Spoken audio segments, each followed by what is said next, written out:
Welcome back to First Move. I'm Lynda Kinkade, and a very good morning to you if you are waking up with us. In today's Money Move, the Dow finished slightly higher following President Biden's $7.3 trillion budget proposal for 2025. Apple was a strong performer, closing up 1.2%. It's begun testing an AI tool that automatically decides where to place App Store ads. Boeing's at the bottom of the Dow 30 after one of its planes experienced a technical event that injured 50 people. Also on Wall Street, a plunge for Meta's stock after Donald Trump called Facebook the enemy of the people.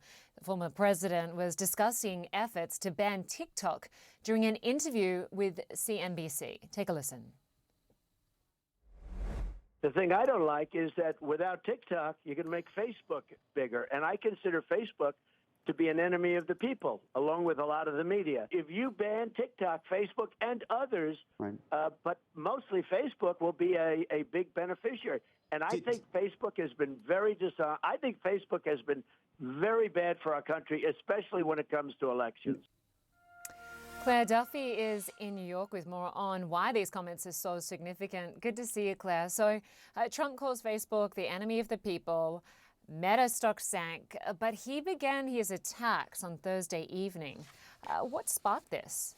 Right, so this latest attack from Trump on Meta began last week, as you said, as Trump started to push back on this bill that's making its way through the House, this proposed bill that would ban TikTok in the United States if it were not spun off from its Chinese parent company ByteDance. Trump is now saying he's worried that if TikTok is banned in the U.S., that its users would make their way to platforms owned by Meta, which, as you can hear from that statement, those comments from him, he clearly does not like.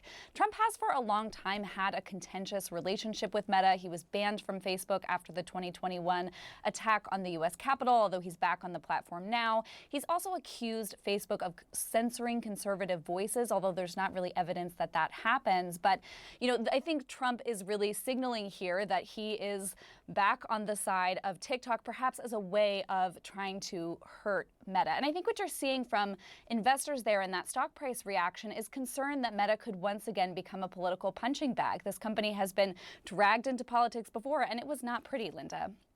Yeah, it certainly wasn't. And it's interesting that Trump claimed that banning TikTok would further empower Meta. He said it could double in size. Is there any evidence of that?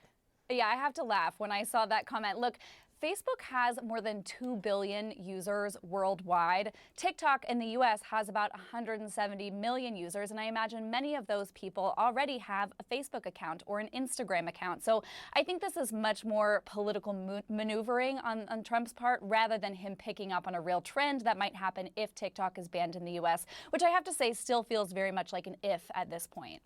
Yeah, it certainly does. We are following that story closely. Clare, Duffy, good to have you with us from New York. Thank you.